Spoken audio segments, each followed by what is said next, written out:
ជំរាបសួរនិងសួស្តីអ្នកនរគ្នាស្វាគមន៍មកកាន់ Khmer Code Academy ដែលជា channel រៀនកូដជាភាសាខ្មែរនៅក្នុងវីដេអូនេះយើងនឹងរៀនអំពី Spring Boot ហើយខ្ញុំនឹងណែនាំត្រួសអំពី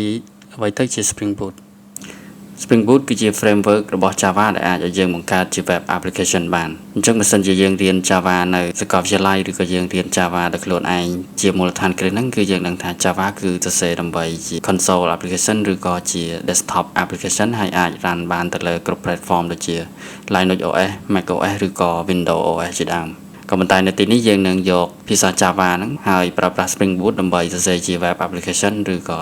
ជា API ហ្នឹង Spring Boot គឺវា auto config មានន័យថាជាការបញ្ចូលគ្នារវាង Spring Framework និងការ config ផ្សេងៗអញ្ចឹងអាចថា 4-5 ឆ្នាំមុនគឺគេប្រើ Spring Framework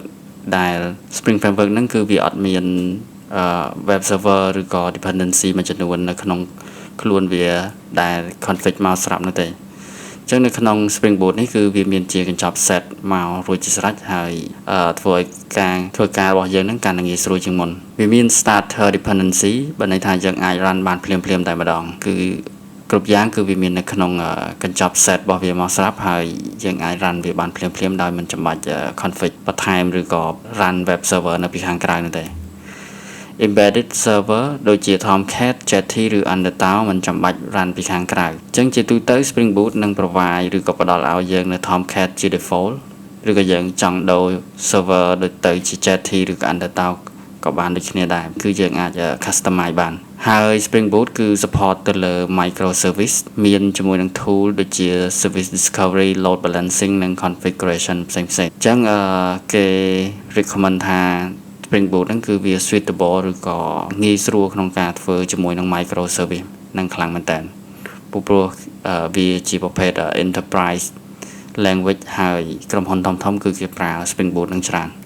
documentation ងាយស្រួលក្នុងការស្រាវជ្រាវនិងស្វែងរកឯកសារបើន័យថាឯកសារ Spring Boot ឬក៏ Java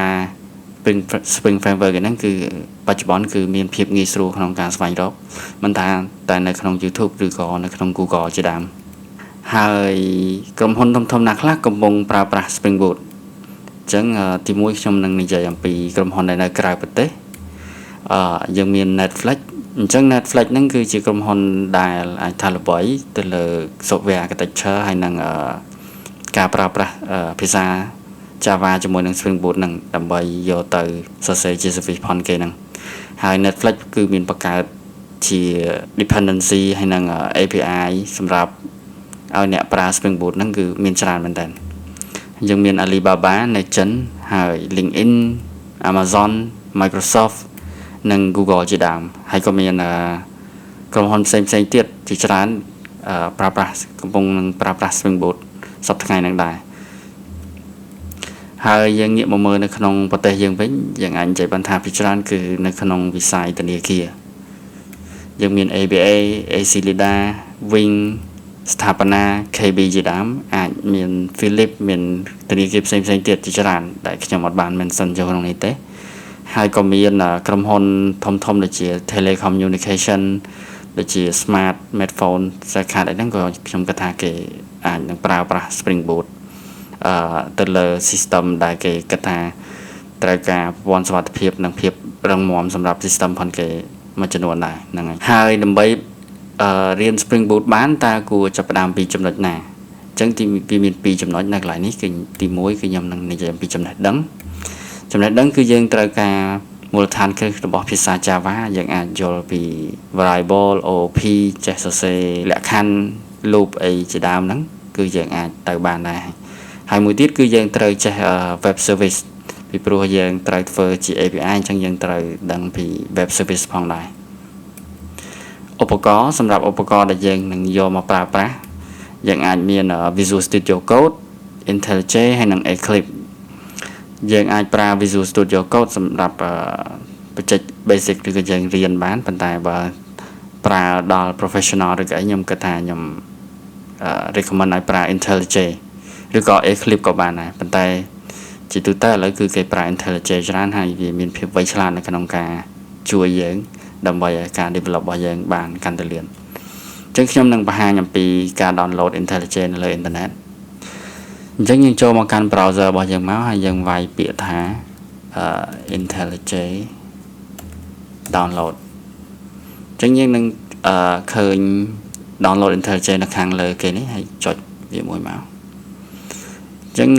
ទី1វានឹង suggest ទៅលើ ultimate version បើន័យថា version នេះគឺយើងនឹងត្រូវការចំណាយលុយដើម្បីប្រើប្រាស់វាឬក៏យើងអាចសាកល្បង30ថ្ងៃក៏ប៉ុន្តែយើងមាន version មួយទៀតគេហៅថា community edition ឬក៏ open source ហ្នឹងគឺយើងអាចប្រើបាន free ដែលមិនចាំបាច់បង់លុយទេអញ្ចឹងយើងអាចជ្រើសរើសមើលទៅលើប្រភេទ CPU architecture របស់យើងមកប៉ុន្តែជាទូទៅគឺវា detect ឬក៏ចាប់ទៅតាម CPU របស់យើងអញ្ចឹងយើងអាចចុច download ហើយវានឹងនាំយើងទៅកាន់ screen មួយនេះហើយយើងចុច save ចឹងដោយសារតែខ្ញុំមាន IntelliJ នឹងរួចហើយខ្ញុំអត់ save ទេខ្ញុំបិទ download នឹងចោលបាទអញ្ចឹងការណែនាំអំពី Spring Boot គឺយើងមានប៉ុណ្ណឹងហើយនៅក្នុងមេរៀនក្រោយយើងនឹងចូលទៅកាន់ structure របស់ project ហើយនឹងសរសេរ hello world ទាំងអស់គ្នាបាទសូមអរគុណ